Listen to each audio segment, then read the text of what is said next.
De repente, todo está oscuro. El silencio se ha apoderado del aire que te rodea. Cuando no hay nada, lo que reina es la oscuridad. Sin embargo, tú sigues respirando y tus sentidos, excepto quizás el de la vista, siguen funcionando igual. Así que intentas sobrevivir, salir de la oscuridad. Das unos pasos, palpas objetos, puede que una pared, intentando identificar tu lugar en todo esto. En el estómago empieza una vibración que se va extendiendo a todo el cuerpo, propagándose por los músculos hasta llegar a la piel que hace de muro de contención. Estás temblando. Si supieras lo que hay en la oscuridad, lo que hay en el silencio, probablemente no temblarías. Pero el hecho es que no lo sabes. Y ese no saber es precisamente lo que te mata.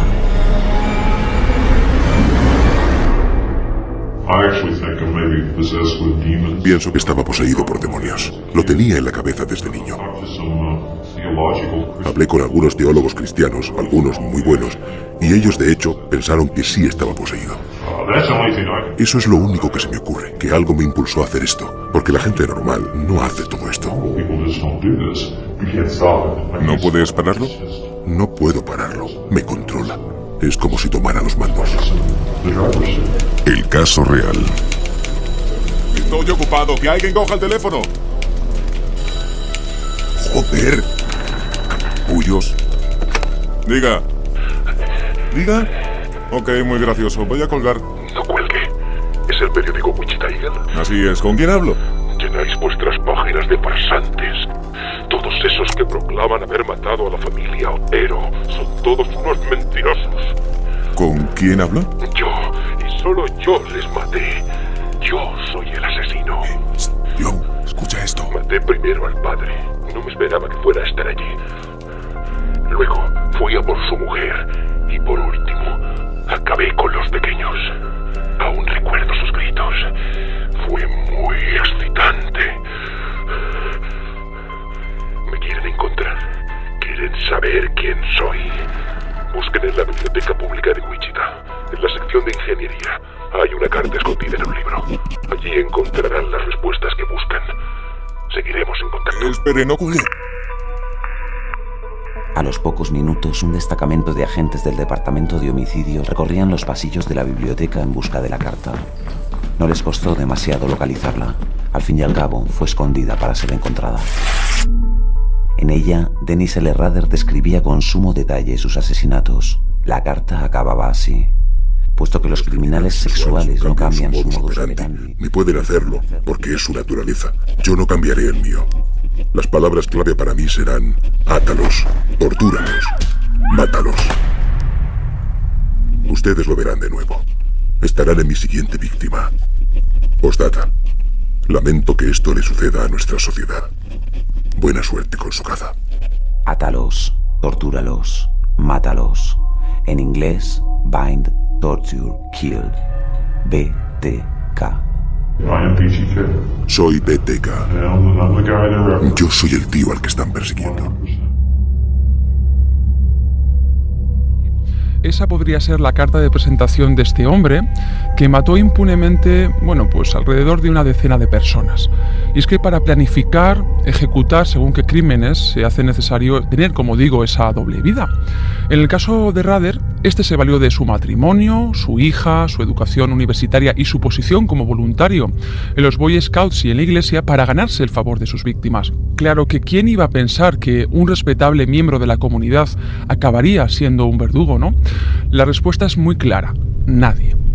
Para entrar en materia es mejor que conozcamos un poquito más la vida de este personaje.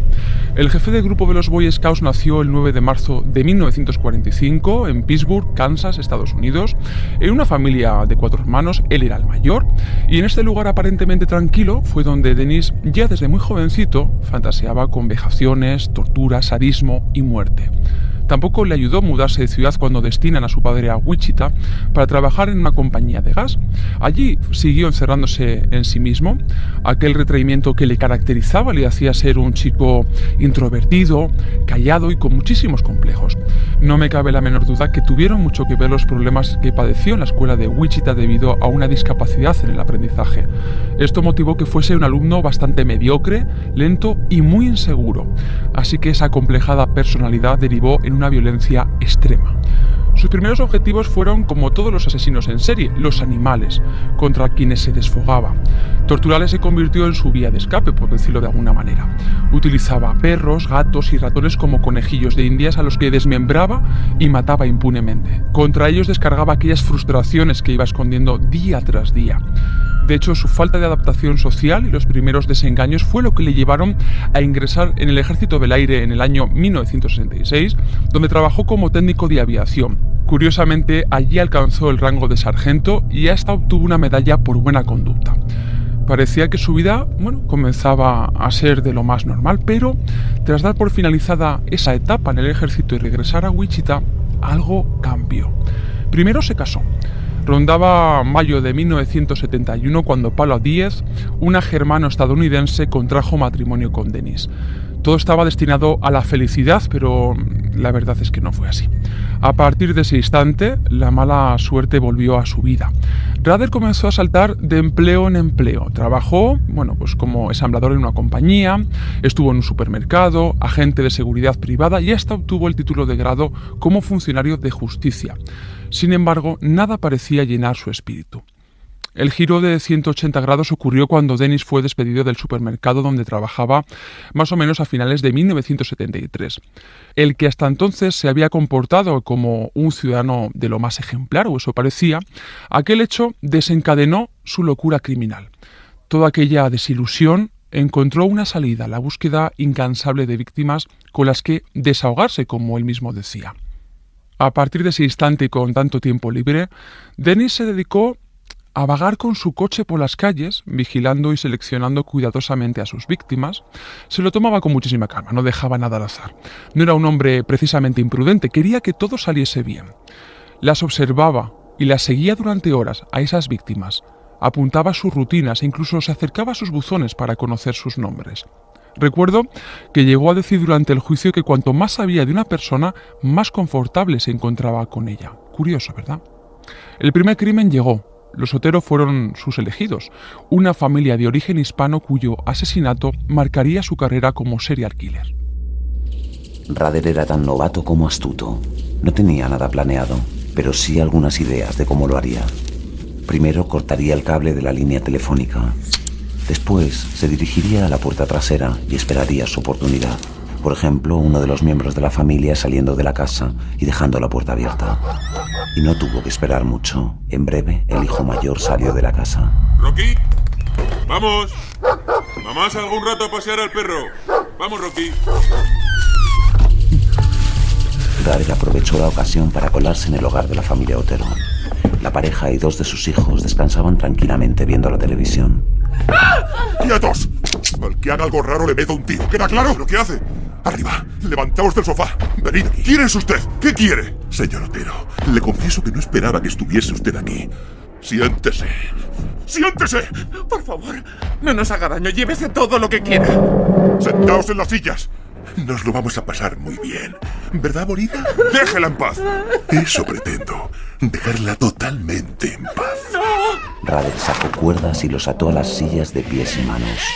Cubrió la cabeza del marido con una bolsa de plástico y la ató con cuerdas. Entonces empezó a apretar.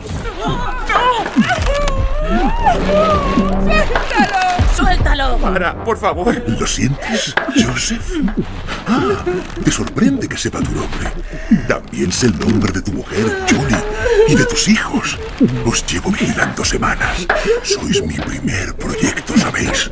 Y creo que me está saliendo muy bien. ¿Qué tal, Joseph? ¡No! ¡Joseph! ¡Mamá! ¿Qué lo has hecho? ¡Hijo de puta! ¡Ayuda! ¡Socorro! ¡Nos van a matar! Silencio, Julie. No te pongas así. En unos minutos te vas a reunir con él, ¿sabes?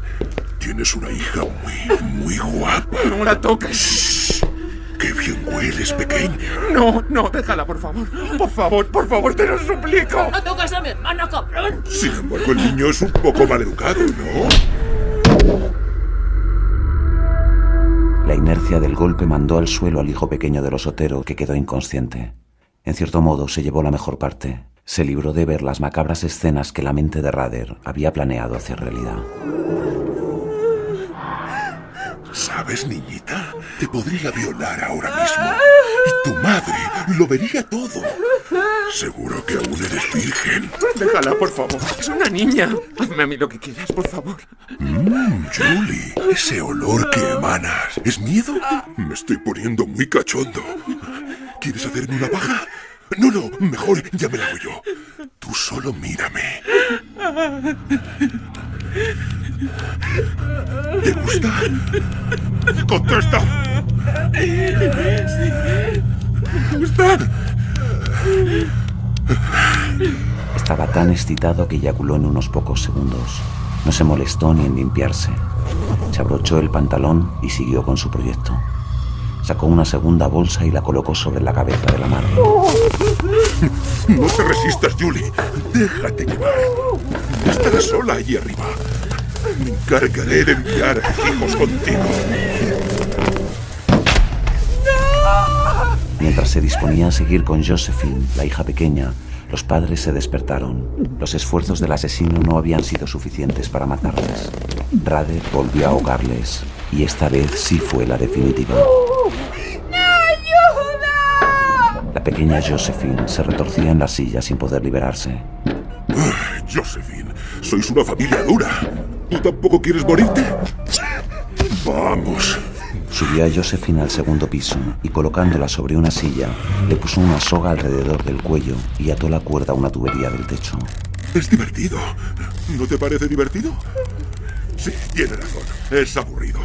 Acabemos cuanto antes. Le dio una patada a la silla.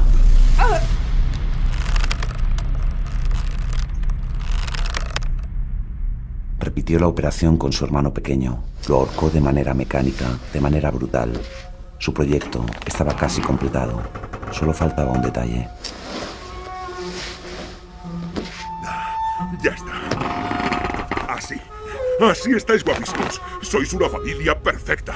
Rader colocó cuidadosamente los cadáveres de toda la familia en la cama y volvió a masturbarse. Esta vez eyaculó sobre sus fríos cuerpos. Luego se marchó. Fue el hijo mayor quien encontró la demente escena poco más tarde. Mamá, ya estoy en casa. Mamá, ¿habéis salido? Papá, ¿dónde estáis? ¡Dios!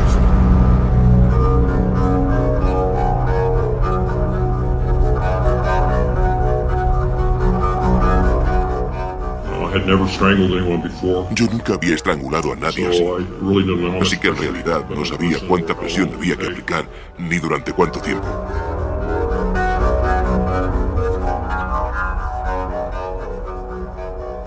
Pánico. Eso es lo que sintió Rader la primera vez que estranguló a sus víctimas.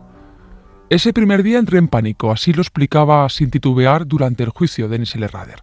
Según narraba aquel primer crimen, el de la familia Otero, le hizo perder el control de sí mismo hasta llegar a la aberración más inimaginable. A partir de ahí llegaron más y más muertes.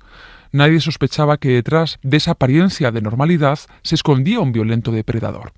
Su amigo de la infancia, Roger Fardin, explicaba que no vio nada distinto en él cuando compartieron tiempo juntos. Así lo describía. Yo nunca creí que sufriera abusos de ningún tipo siendo niño. Nunca le vi abusar de nadie, ni de animales y ese tipo de cosas. Ni tampoco Larry Jesseth, con quien coincidió en el instituto y al que describió como un chico invisible. El hombre invisible. El 99% de las veces que le he visto, su mente estaba a 1000 millas de allí y nunca le he visto reír. Esta es una de las cosas que en cierto modo se me quedó clavada, su falta de sentido del humor. Sin embargo, el mismo Dennis L. Rader sabía perfectamente que su comportamiento en aquellos primeros años de infancia y juventud no eran normales. Así se lo hizo saber a Larry Hatteberg, periodista que cubrió la historia de BTK para un canal norteamericano de televisión durante los 30 años que duró la carnicería. Le pregunté si era consciente mientras crecía de que le pasaba algo raro, y él me contestó que cuando se dio cuenta en la escuela primaria de que tenía un problema, se quedó muy sorprendido de que nadie le hubiera pillado, de que nadie se hubiera dado cuenta de que pasaba algo con Dennis Rader, incluso en el colegio. Ahí estaba la clave, su conducta durante sus primeros años, porque un asesino en serie no se levanta un día y comienza a matar porque sí. Ese sentimiento criminal germina tiempo atrás. 10, 15, 20 años antes, la mente del criminal inicia una serie de fantasías, algunas sexuales, otras más violentas, hasta que un día, ya completada esa gestación, empieza la matanza. Por eso, cuando un serial killer mata, siempre va dejando cada vez menos espacio entre un asesinato y otro. En el caso de Rader, tras el crimen de los 4 integrantes de esa familia Otero, llegó el turno de Catherine y Kevin Bright. Habían pasado tan solo 3 meses y BTK volvía a atar, torturar y asesinar. Fue el 5 de abril de 1974. Los cuerpos de la familia Otero aún estaban calientes en el recuerdo de los ciudadanos de Wichita. La policía andaba tras la pista del asesino, aunque esto a Rader le importaba bien poco. Él siguió con su procedimiento habitual. Paseó por el barrio, observó y eligió a Catherine y a Kevin para su segundo proyecto. Sabía que a esa hora nunca estaban en casa. Se dirigió a la puerta trasera, rompió el cristal y entró.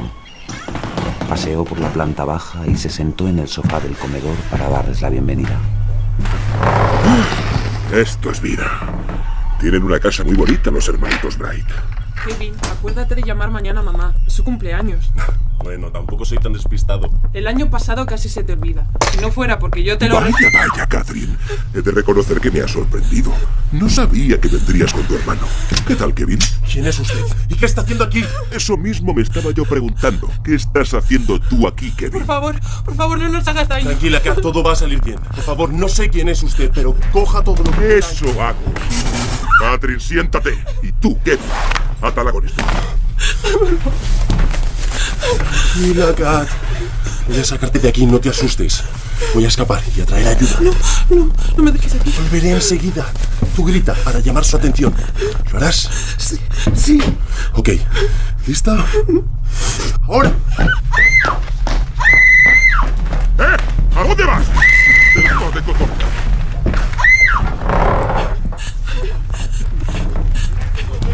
¡Vamos, camina! ¡Suéltame! Tú no estabas invitado a esta fiesta, Kevin. Pero ya que estás aquí, no te preocupes, que tendrás tu trozo de tarta. Rader sacó una cuerda y con un rápido movimiento rodeó su cuello y empezó a tirar. ¡Por favor, déjala ir! ¡Por favor, ella es muy especial! De eso no me cabe la menor duda. ¡Ayuda! Tranquilo, Kevin. Todo acabará pronto. ¿Sabes lo que haré cuando acabe contigo? Seguro que lo adivinas. Eres un chico listo. ¿No dices nada? Ok. Creo que me follaré a tu hermana. Y después la mataré. La rabia le dio a Kevin una oportunidad. Consiguió zafarse de Rader y huyó hacia la puerta en busca de ayuda. ¡Socorro! ¡Ayúdame, ayúdame, por favor! ¡Joder! ¡Hijo de puta! ¡Te vas a enterar! ¡Corre, Kevin, corre! ¡No, Kevin! ¡Socorro! ¡Ayuda! ¡Nos van a matar! ¡Socorro! ¡Huye, hijo de puta, huye! ¡No vas a poder salvar a tu hermana!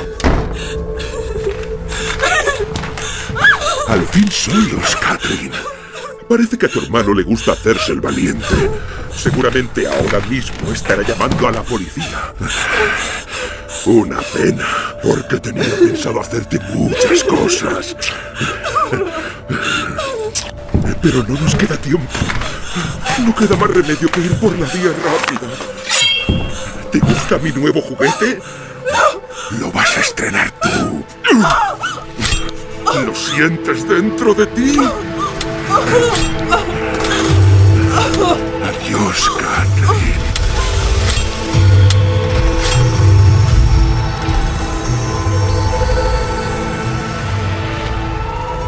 Catherine no sobrevivió a las profundas heridas que le había provocado Rader. Cuando llegó la policía, su cuerpo ya estaba frío. Kevin consiguió salvarse. Pasarían 3 años antes de que Rader volviera a asesinar. Lo haría presa de su nueva obsesión, convertirse en el serial killer más famoso de América. Dennis L. Rader pasaba físicamente desapercibido. De ahí el éxito de sus crímenes. Era un hombre moreno, algo calvo, con barba, gafas. Bien podría pasar por un ciudadano más de nuestra comunidad, por nuestro vecino del descansillo, por nuestro compañero de trabajo incluso. Hay muchas formas de camuflarse, como asegura José María Benito, inspector de la Policía Nacional. Normalmente un asesino en serie se suele camuflar pasando lo más desapercibido posible. Esa es la esencia del asesino en serie, porque si se hiciera notar por algo, si él quisiera llamar la atención, lógicamente, pues al final no terminaba siendo un asesino en serie, porque al segundo, al tercer crimen, lógicamente sería con toda probabilidad detenido. Pero la esencia fundamental de los asesinos en serie es pasar desapercibido, llevarse bien con sus vecinos, ir al trabajo normalmente, llevar una vida familiar normal, como puede llevar cualquier otra persona, y ese es el sentido que tiene el camuflaje de los asesinos en serie: pasar lo más desapercibidos posible en su vida normal y solo salir al exterior cuando pretenden o cuando quieren cometer un crimen. Fama e instinto. Esos dos motivos eran más que suficientes para que Rader vigilase a sus víctimas, para acabar torturándolas y asesinándolas posteriormente. Pero, ¿cuál pesaba más? ¿Por qué esa necesidad de notoriedad? Esas incógnitas siempre aparecieron en torno al caso BTK.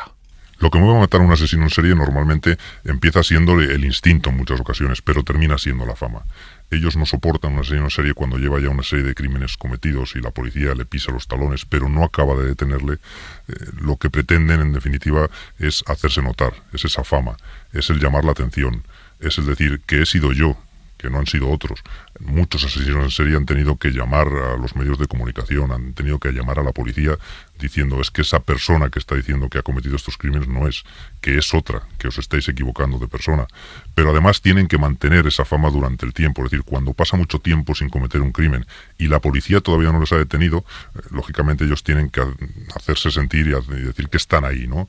Y cometen otro nuevo crimen, e incluso avisan a los medios de comunicación, mandan mensajes a la policía y terminan diciendo: bueno, no sois capaces de pillarme. Y es esa fama, es ese halo que les envuelve lo que en definitiva determina pues que esta gente empiece persiguiendo otros instintos o mate por otros instintos, pero termine matando precisamente por conservar esa fama.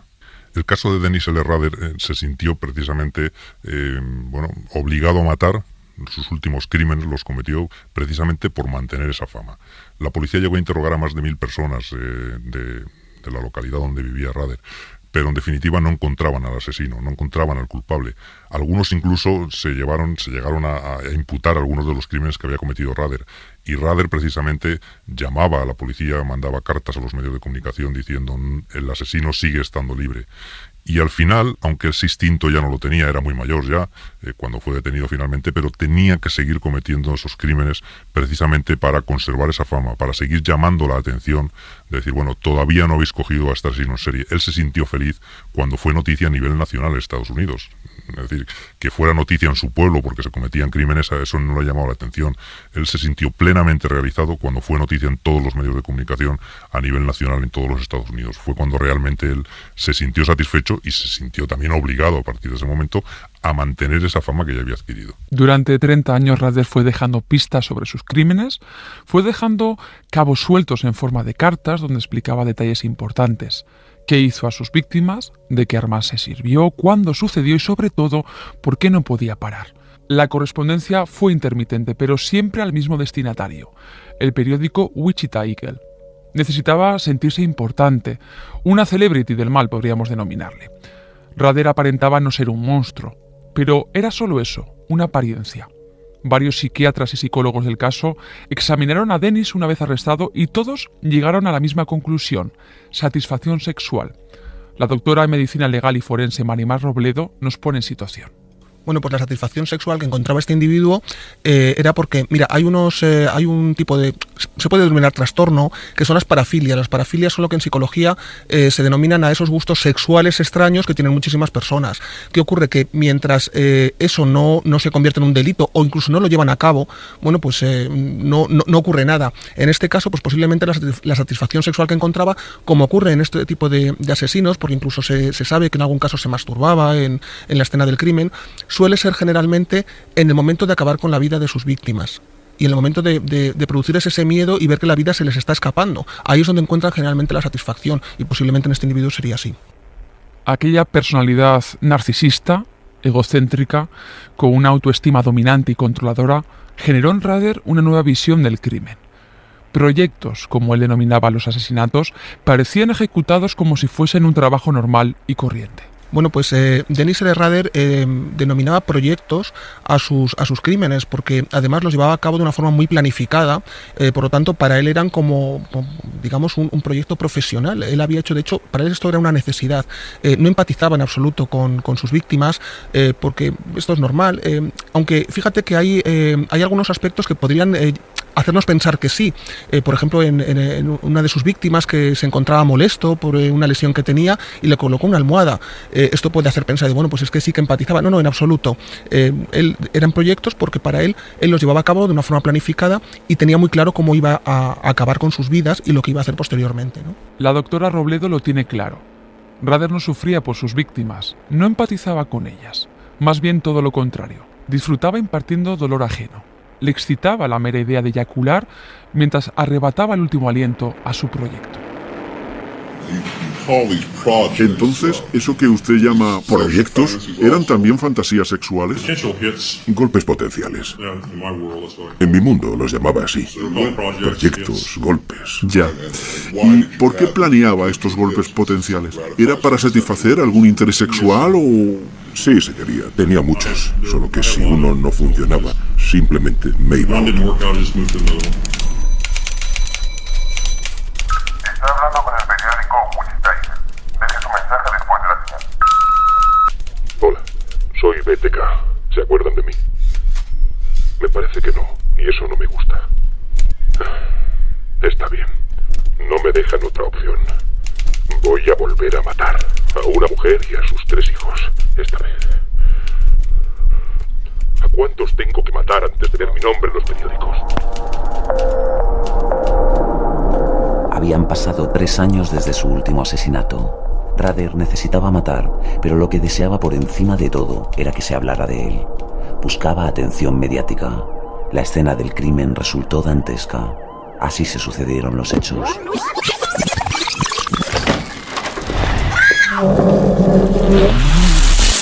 Tus hijos son muy guapos, Nancy. ¡No los toques, cabronazo! ¡Déjalos en paz! Me gustaría, ¿sabes? Pero es superior a mí. Por favor, déjales ir. Desnúdate. De tus hijos me encargo más tarde.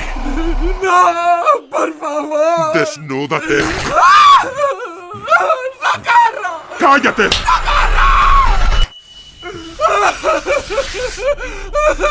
Eres muy suave, Nancy.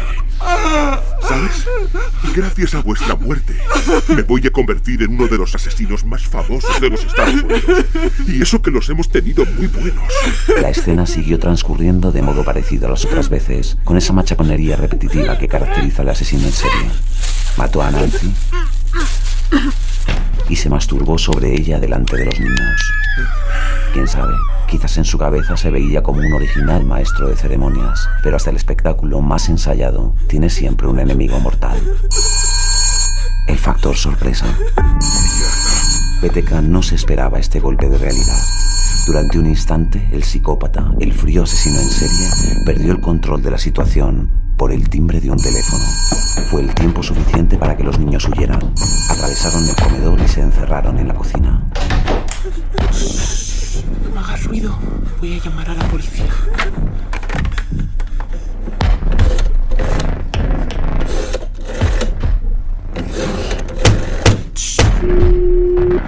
Voy a trabajar, niños. Voy a llevar con vuestra base. ¿Emergencias, dígame? Hay un asesino en mi casa. Ha matado a mi mamá. Vengan rápido. Y la furia de Rader estalló. ¡Abrid! ¡Abrid la puerta, niñatos! ¡Voy a mataros! ¡Abrid! Pero ya era demasiado tarde para los planes del asesino. ¡Mierda! Rader huyó y los niños vivieron.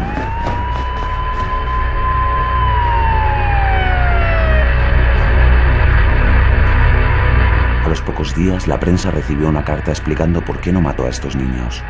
Tuvieron suerte, explicaba. Una llamada telefónica los salvó. Iba a matarlos y a ponerles bolsas de plástico en la cabeza. Después iba a colgar a la niña. Ah, Dios mío, qué bonito alivio sexual habría sido.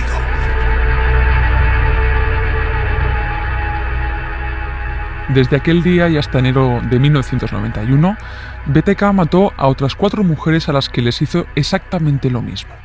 Y con cada crimen enviaba un aviso en forma de carta e incluso realizaba una llamada telefónica desde una cabina. A pesar de las pistas que iba ofreciendo Rader, nadie daba con su paradero. Necesitaba atención mediática, que se hablase de él sin parar, y al no tenerla, le entraba ese gusanillo, como él decía, y mataba de nuevo.